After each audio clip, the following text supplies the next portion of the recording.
করলে কুন ফায়াকুন বলে গোটা পৃথিবীর সমস্ত মানুষদেরকে তিনি মাফ করে দিতে পারেন কিনা বলেন?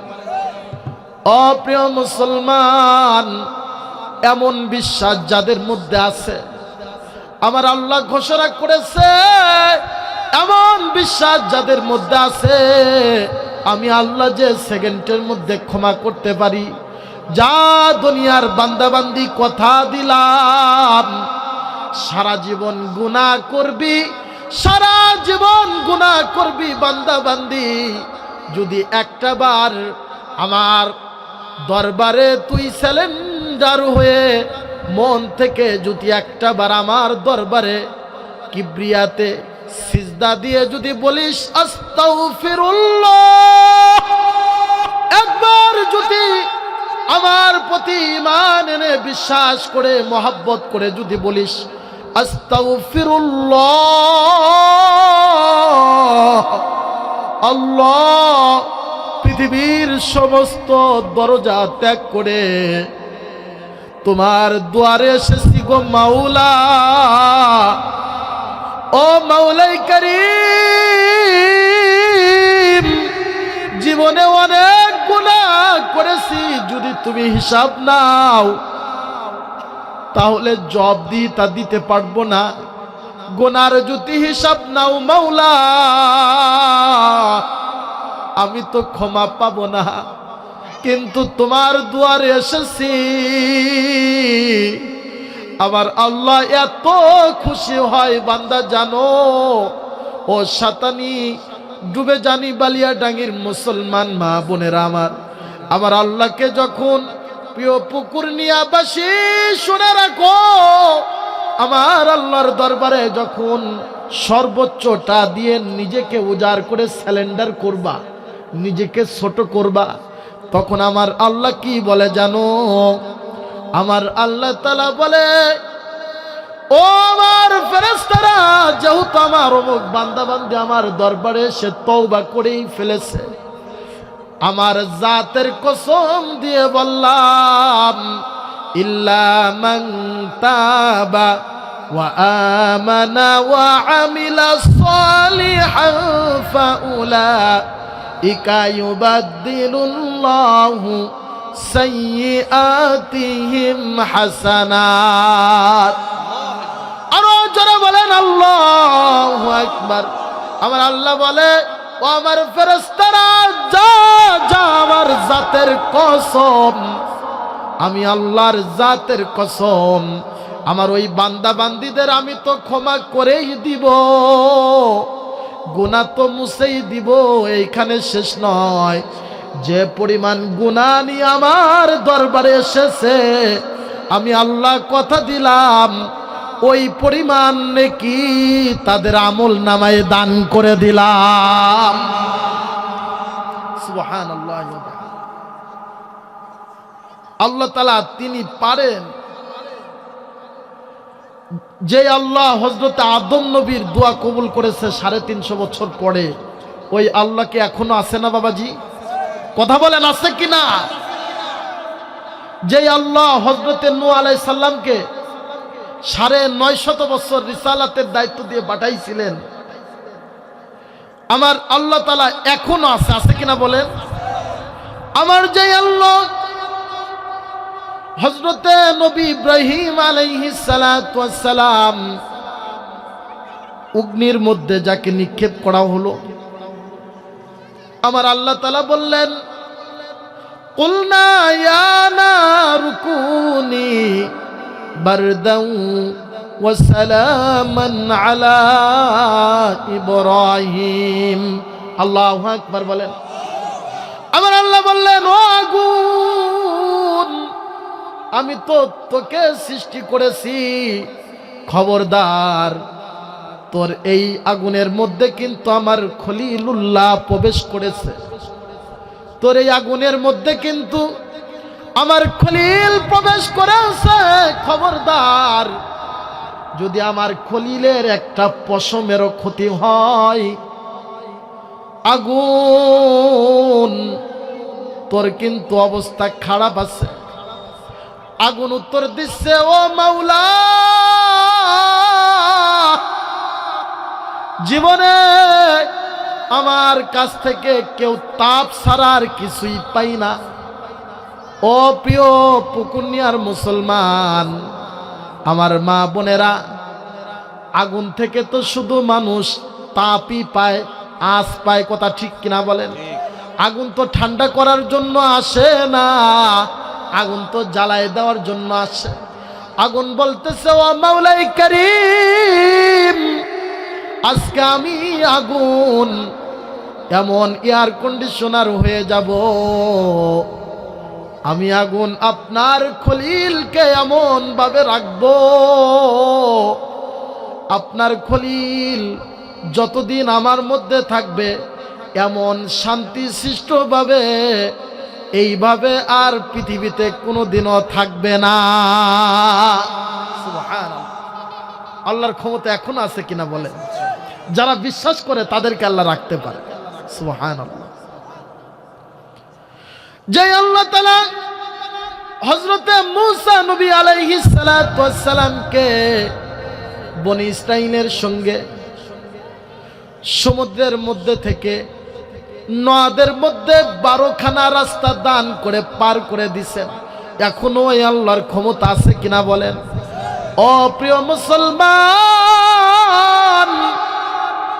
আমার যে আল্লাহ তাআলা হযরতে নবী ঈসা রূহুল্লাহ আলাইহিস সালাতু ওয়াস সালামকে আল্লাহ তাআলা চয়েস করে আসমানে উঠাই নিয়ে গেছেন, পুনরায় চয়েস করে আমার আপনার নবীর উম্মত করে আবার প্রেরণ করবেন।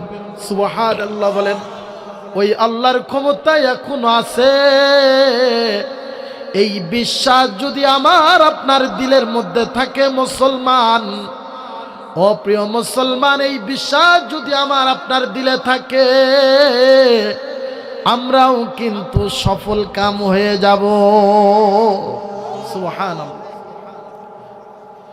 ও প্রিয় পুকুনিয়ার মুসলমান, আমি কুরআনুল কারীমের মধ্যে 44 নম্বর সূরা, কয় নম্বর সূরা কথা বলেন? 44 নম্বর সূরা। সূরাটির নাম হচ্ছে সূরাতুদ দুখান। সূরাখানার নাম কি মুসলমান কথা বলেন? সূরাতুদ দুখান। দুখান শব্দের অর্থ হচ্ছে ধোঁয়া। দুখান শব্দের অর্থ কি? ধোঁয়া। এখন থেকে আলোচনায় খুব মনোযোগ দিবেন শেষ পর্যন্ত, যেহেতু কোরআনুল কারীমের তাফসীর শুরু হচ্ছে। এখন থেকে আলোচনায় শেষ পর্যন্ত মনোযোগী থাকতে হবে, মূল পয়েন্ট এটা। 44 নম্বর সূরা সিরিয়ালের দিক থেকে, কোরআনুল কারীমের সিরিয়ালের দিক থেকে কত নম্বর সূরা? 44 নম্বর। আমি ওয়াজের শেষে গিয়ে কিন্তু পরীক্ষা নেব, ওয়াজ বুঝেছেন না ঘুম পাড়ছেন। একটা লোকও যদি আজকের ওয়াজ এখান থেকে শিখে যাইতে পারে, একটা লোকও যদি আমল করতে পারে, আমি সাকসেস। সুবহানাল্লাহ বলেন। আর যদি আপনারা কেউ না শিখে যাইতে পারেন, আমল না করতে পারেন, তাহলে আমি নিজেকে ব্যর্থ মনে করব। তাহলে কোরআনুল কারীমের কত নম্বর সূরা? 44 নম্বর। সূরাখানার নাম কি? সূরাতুদ দুখান। দুখান শব্দের অর্থ কি? ধোঁয়া। মনে থাকবে তো ইনশাআল্লাহ? এই মাসটার নাম কি বলেন তো? শাবান মাস। আগামী মঙ্গলবার দিবাগত রাত্রে ওই রজনীটির নাম কি বলেন তো? শবে বরাত বা লাইলাতে বরাত। তাহলে এই যে সূরাখানা তিলাওয়াত করেছি, শাবান মাসের শানও এই সূরার তাফসীরের মধ্যে আছে। সুবহানাল্লাহ বলেন। প্রিয় শতানি পুকুনিয়ার মুসলমান, আমার মা বোনেরা, গভীর মনোযোগ। কোরআনুল কারীমের 44 নম্বর সূরা সূরাতুদ দুখান, অর্থ হচ্ছে ধোঁয়া। মহান রব্বুল আলামিন এই সূরা সমূহের মধ্যে প্রথম 4টি আয়াতে কারিমার মধ্যে কি বলেছেন আমি আপনাদের সামনে তেলাওয়াত করেছি। সংক্ষিপ্ত মুখতাসার তরজমা করব এবং তাফসীর করার চেষ্টা করব ইনশাআল্লাহ। মহান রব্বুল আলামিন সূরাখানা শুরু করেছেন হামিম, 2টা হরফের নাম দিয়ে। কোরআনুল কারীমের এই যে এই ধরনের যত হরফ এসেছে, হামিম, আলিফ লাম মিম, তাহা, ইয়াসিন, কাফ হা ইয়া আইন সাদ, তাসিন, তাসিম মিম, নুন, কফ, সাদ, এই ধরনের যত হরফ আছে, তাম পৃথিবীর কোনো মুফাসসিরিনে কেরাম কারো সাধ্য নেই এই হরফের অর্থগুলো বের করার। অতএব আমি ইয়াসিন আরাফাত জানি না, আল্লাহু আ'লামু ওয়া রাসূলুহু বিমুরাদিফুহা, আল্লাহ এবং আল্লাহর রাসূলই ভালো জানেন। সুবহানাল্লাহ। হামিম, আমার আল্লাহ তাআলা হামিম দিয়ে এই সূরার আয়াতে কারিমা শুরু করেছেন। এরপরে দেখেন আল্লাহ কসম খেয়ে এমন একটা কিতাবের তথ্য দিচ্ছে, আহারে আমার আল্লাহ তাআলা যার প্রতি মানুষকে সতর্কবাণী করবে তার প্রতি ভালো করে আল্লাহ উপদেশ দিয়ে থাকেন, সতর্কমূলক স্বরূপ কসম খেয়ে থাকেন। মহান রব্বুল আলামিন কসম কাটতেছেন, ওয়াল কিতাবিল মুবিন। আল্লাহু আকবার বলেন। আল্লাহ বলতেছে নিশ্চয় ওয়াল কিতাবিল মুবিন, মুমিনদের জন্য সুস্পষ্ট কিতাব আমি দান করেছি। সুবহানাল্লাহ। কি কিতাব দান করছে? স্পষ্ট, সুস্পষ্ট, ভেজাল নেই, সন্দেহ নেই। কেউ যদি সন্দেহ লালন করে সে কাফের হয়ে যাবে। কোরআনের কোন আয়াতের প্রতি যদি সন্দেহ লালন করে সরাসরি কি কাফের, ফাসেক না, সরাসরি কাফের। এটা আল্লাহ নিজেই বুঝাচ্ছেন। এই কারণে আল্লাহ বলতেছে ওয়াল কিতাবিল মুবিন, আমি কসম কাটলাম মুমিনদের জন্য সুস্পষ্ট কিতাব দান করলাম। সুবহানাল্লাহ। প্রিয় পুকুনিয়ার মুসলমান ও আমার মা বোনেরা, গভীর মনোযোগ। আমার আল্লাহ বলতেছে ওয়াল কিতাবিল মুবিন, আমি এমন কিতাব দান করলাম যেই কিতাবের মধ্যে সমস্ত কিছু স্পষ্ট খোলাখুলি বর্ণনা, কোনো কিছু গোপন করা হয় নাই। ও প্রিয় মুসলমান, আমার মা বোনেরা, আপনারা কি আল্লাহর কোনো বিধানের প্রতি কি সন্দেহ করেন? বলতে পারবেন না যে আল্লাহ কোনো কথার মধ্যে প্যাঁচ রেখে দিচ্ছে না। আল্লাহ কোনো বিধান আহকাম নাজেল করার ক্ষেত্রে কিন্তু কোনো প্যাঁচ রেখে দেয় নাই। স্পষ্টভাবেই বলেছে কারা জান্নাতি আর কারা জাহান্নামী, কারা নামাজি আর কারা বেনামাজি, কাদের প্রতি যাকাত ফরজ আর কাদের প্রতি যাকাত ফরজ না, কারা রোজা পালন করবে কারা করবে না, কোন নারীরা পর্দা করবে আর কোন বয়স্কা বা ছোট নারীরা পর্দা করবে না, কোন পুরুষদের সঙ্গে কোন নারীদের দেখা হারাম। আমার আল্লাহ কিন্তু স্পষ্ট ঘোষণা দিয়েছেন। কোনো সংকুচিত হওয়া যাবে না, কোনো সন্দেহ করা যাবে না।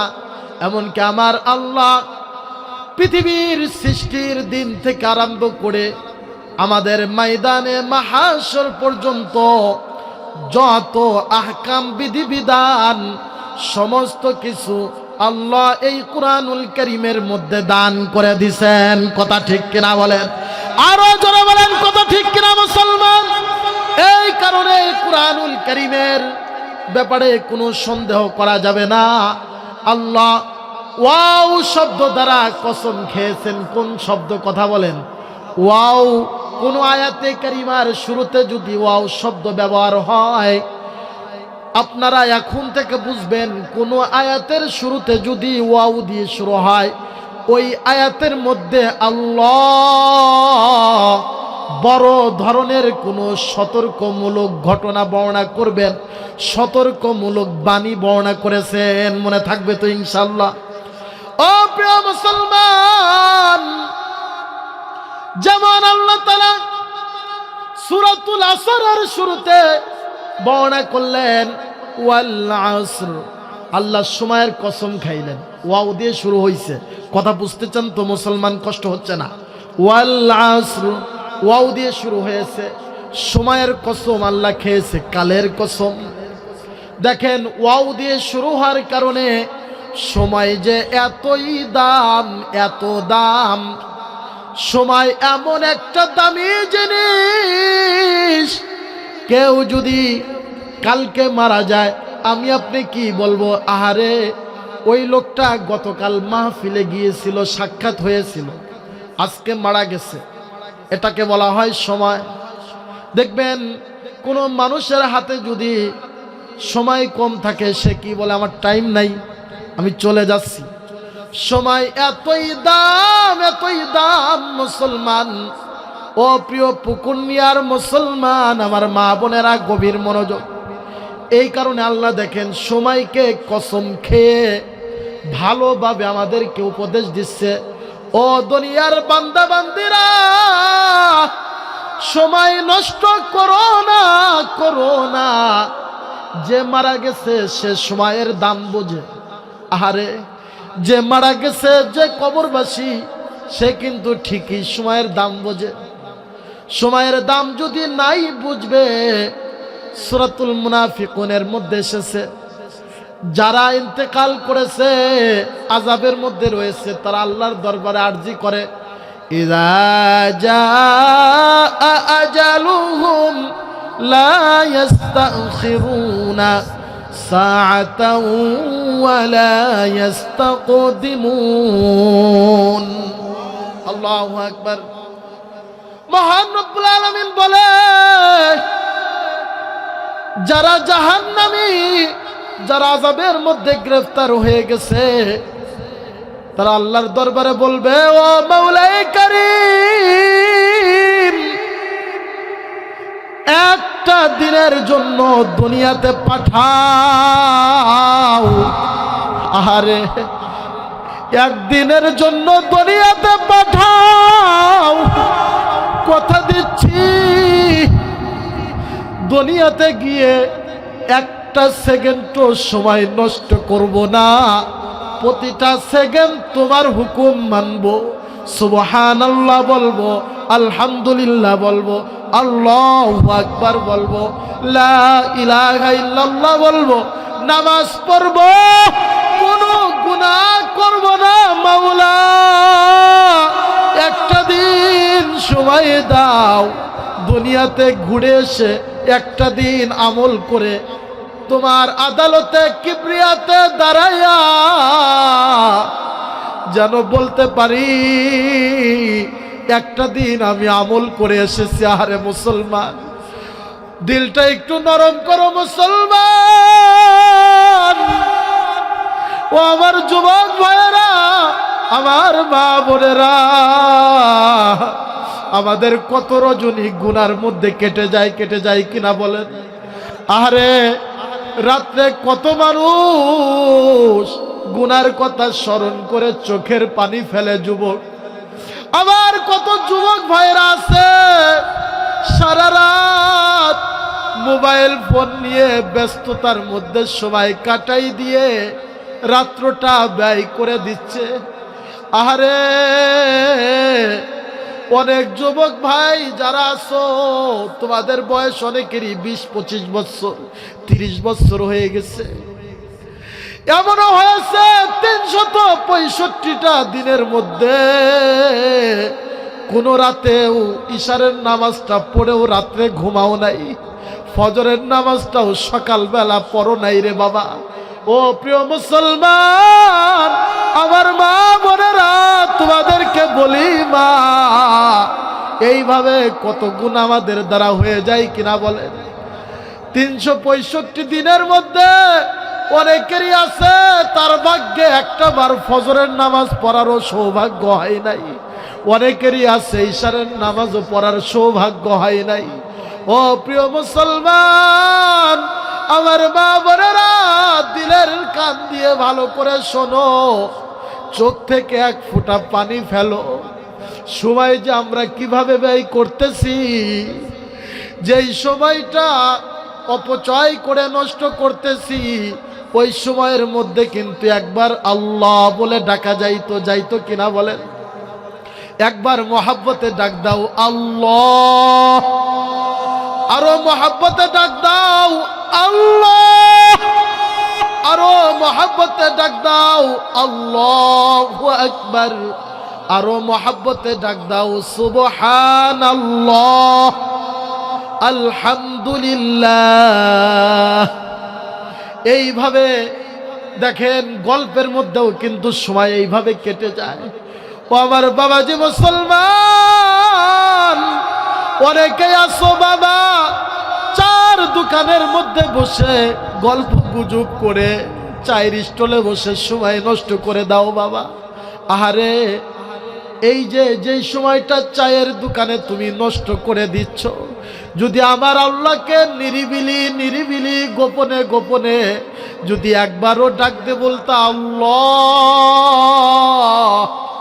আল্লাহ, এইভাবে ডাক দিয়ে যদি স্মরণ করো, ও আমার মা বোনেরা, মা কষ্ট পায়ও না মা, আমিও তো তোমাদের মতো কোনো না কোনো মায়ের সন্তান মা, তোমার মতো একজন মায়ের গর্ভের থেকে আমি জন্ম নিয়েছি, তোমরা আমার সম্মানিতা জাতি মা। আহারে ও মা, রান্না বান্নার সময়ও কিন্তু আল্লাহকে স্মরণ করা যায় কিনা বলেন? রান্না করার সময় মা বোন যদি আল্লাহকে খুশি করতে একবার ডাকো আল্লাহ। অনেক মা বোনদের আছে স্বামীরা নির্যাতন করে, মা যদি আল্লাহর দরবারে নিরিবিলি নিরিবিলি স্বামীর হিদায়েতের দোয়া করো, রান্না করবার আল্লাহ আল্লাহ বলে জিকির করে করে ডাকবা। ও মা সংসারের কাজ করবার আল্লাহ আল্লাহ জিকির করবা, তোমাদের তো জান্নাতে যাওয়া অতি সহজ। ও মা এইভাবে যদি সবাইকে আমরা হেফাজত করতে পারি, আল্লাহর দরবারে কিন্তু আমরা প্রিয় হয়ে যাব। এই কারণেই আল্লাহ সময়ের কসম খাইছে।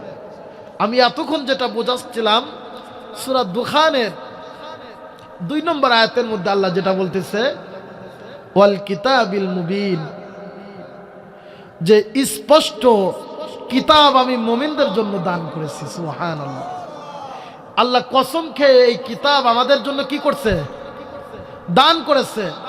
আল্লাহ বিধিবিধানগুলোর প্রতি গুরুত্ব আরোপ করেছে যে কোনো ভেজাল নেই, তোমরা এটাকে ধারণ করতে পারো। সুবহানাল্লাহ বলবেন না? এরপরে মহান রব্বুল আলামিন বলতেছে এই কিতাব যে শুধু মুমিনদের জন্যই দান করেছি না, তোমাদের মধ্যে আমি যেই কোরআন কিতাব দান করেছি, এই কিতাবটা নাজিল করার পূর্বে আনুষ্ঠানিকভাবে অনেক কিছু করা হয়েছে। সুবহানাল্লাহ বলে। সরাসরি কিন্তু আল্লাহর আরশ থেকে জমিনের মধ্যেই কিতাব পাঠানো হয় নাই মুসলমান। আহারে আল্লাহ লৌহে মাহফুজ থেকে দুনিয়ার আসমানে পাঠাইছে। দুনিয়ার আসমান থেকে মহান রব্বুল আলামিন দীর্ঘ 23খানা বছর ভরে আমাদের প্রিয় নবী মুহাম্মাদুর রাসূলুল্লাহ, সকলেই পড়েন সাল্লাল্লাহু আলাইহি ওয়াসাল্লাম, ক্রমে ক্রমে ধাপে ধাপে তার প্রতি নাজিল করা হয়েছে। সুবহানাল্লাহ। এই কারণে আল্লাহ বলতেছে আমি এই কোরআন নাজিল করেছি শবে কদরের রজনীতে। কোন রজনীতে? কথা বলেন। শবে কদরের রজনীতে, রমজান মাসে যেটা শবে কদর আমরা বলে থাকি। শবে কদরের জন্য, এই জন্য রমজান কিন্তু এতই দাম। কিন্তু আমি যেই সূরা দুখানের এই আয়াতে কারিমা আপনাদের মাঝে তিলাওয়াত করলাম, এটার মূল উদ্দেশ্য কি জানেন? আল্লাহ বলতেছে আমি শবে কদরে কোরআন নাজিল করেছি, কিন্তু কোরআনুল কারীম যে নাজিল করব এটা মনে মনে স্থির করেছি শবে বরাতের রাতে। সুবহানাল্লাহ। শবে বরাতের রাতের দাম আছে কিনা বলেন? বিশ্বাস হয় তো? আল্লাহ বলতেছে ইন্না আনজালনাহু ফি লাইলাতিন মুবারাকাতিন ইন্না কুন্না মুযিরিন। মহান রব্বুল আলামিন বলে, নিশ্চয় নিশ্চয় আমি দামি রজনীতে মুবারক পূর্ণ রাতে এই কুরআনুল কারীম নাজিল করেছি। সুবহানাল্লাহ। এরপরে আল্লাহ বললেন, ফিহা ইউফরাকু কুল্লু আমরিন হাকিম।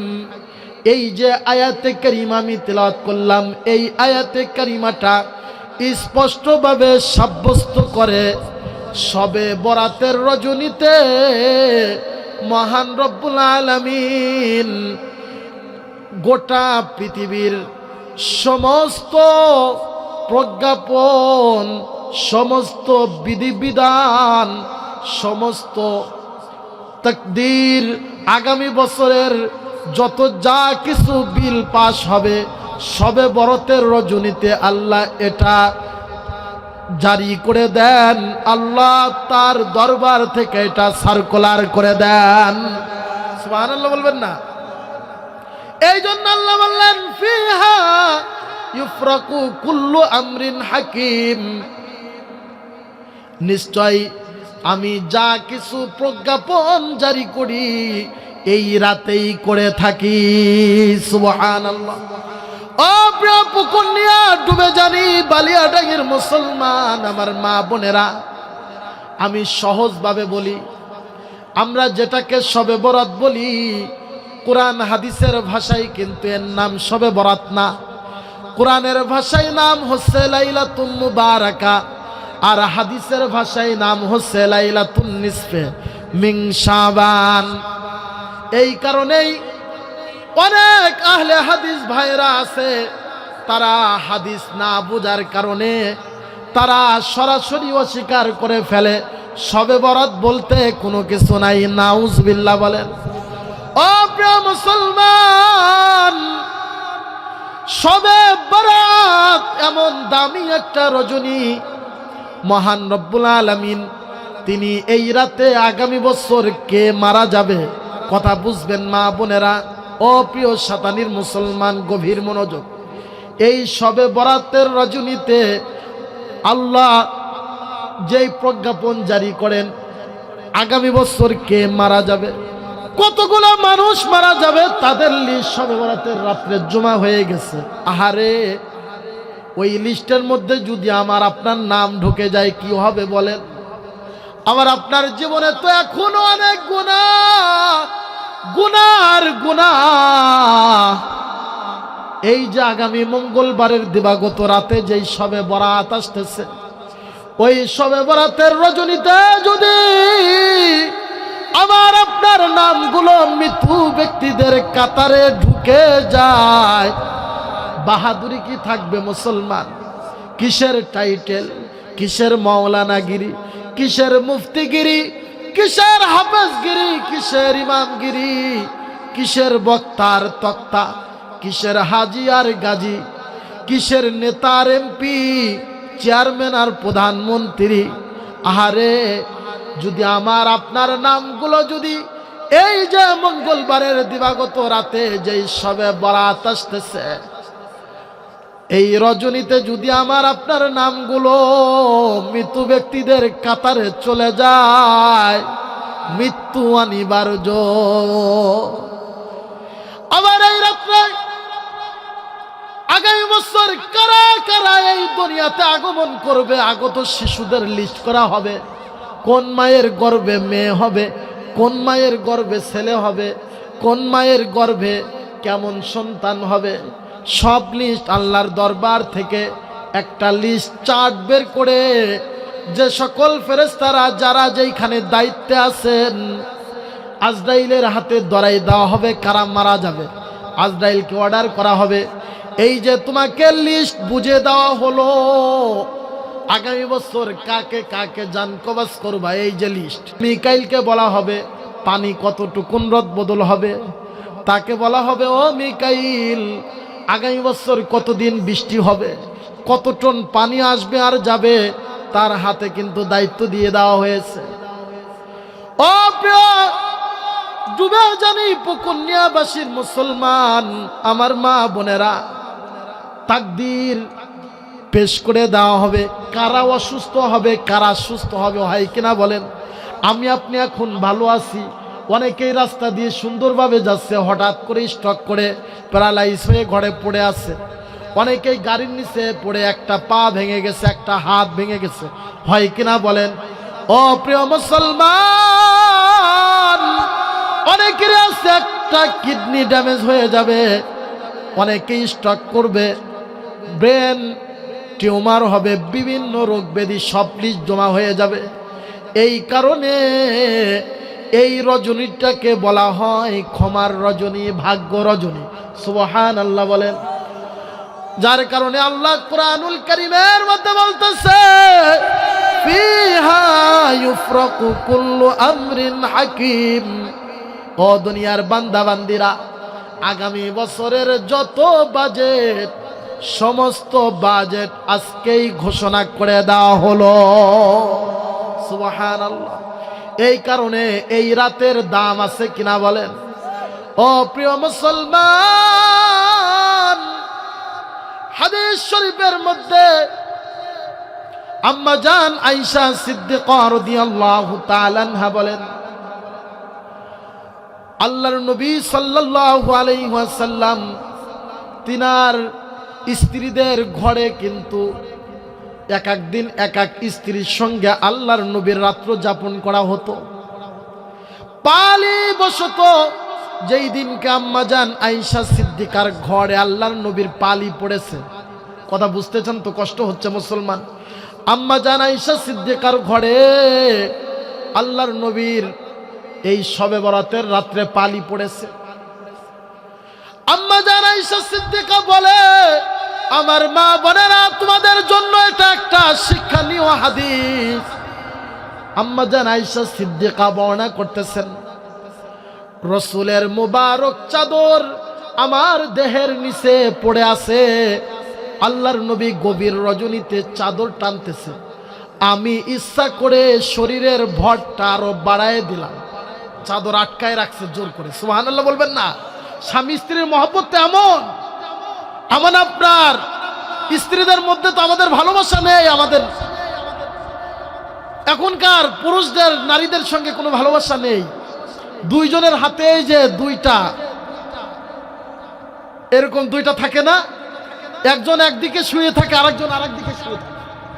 প্রেম হচ্ছে এই মোবাইলের সঙ্গে। স্বামীর প্রতি প্রেম নেই, স্ত্রীর প্রতি প্রেম নেই।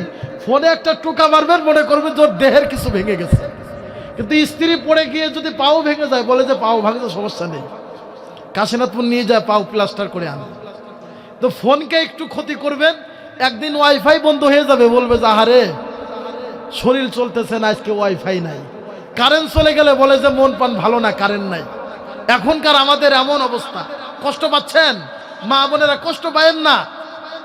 আমার একজন ছোট্ট একটা শ্যালক আছে, একদিন আবার বলতেছে যে দুলাভাই জীবন আর চলতেছে না। আমি বললাম যে কে? কয় 3 দিন ওয়াইফাই নাই। এইভাবে কি জীবন বাঁচে? ঘুমও ধরতেছে না, খাবার দাবারও ভালো লাগতেছে না। নাউজুবিল্লাহ বলে। তা আমি ওরে বললাম যে তুই এখনই যেভাবে ওয়াইফাই নিয়ে ব্যস্ত হয়ে পড়ছিস, বিবাহ শাদী করা লাগবে না। কয় যে বিবাহ শাদীর চাইতে এমনি ভালো আছি, সারাদিন করে ওয়াইফাই চালায়, খেলা দেখে বিভিন্ন। কষ্ট পাচ্ছেন মুসলমান? বর্তমান সমাজ কিন্তু এদিকে চলে যাচ্ছে। ভালোবাসা স্ত্রীর সঙ্গে না তো, আমাদের ভালোবাসা অনলাইনে চলে গেছে। মেয়েদের ভালোবাসাও স্বামীর সঙ্গে না, অনলাইনে চলে গেছে। খাবারের চাইতে বেশি দাম হয়ে গেছে নাটক দেখা, রান্নার চাইতে বেশি দাম মা বোনদের জন্য নাটক দেখা, পুরুষদের জন্য স্ত্রীদের থেকেও বেশি দাম হচ্ছে বাহিরে আড্ডা দিবে। ওই যে অমুকের চার দোকানে বিভিন্ন ছবি লাগায় বাংলা ফিল্ম, বসে বসে দেখবেন। বাবাজিরা কষ্ট পায়েন না, আমাদেরও সময়তে লজ্জা করে। অনেক বাবাজিরা আছে চাদর মুড়ি দিয়ে বসে বসে বাংলা সিনেমা দেখে।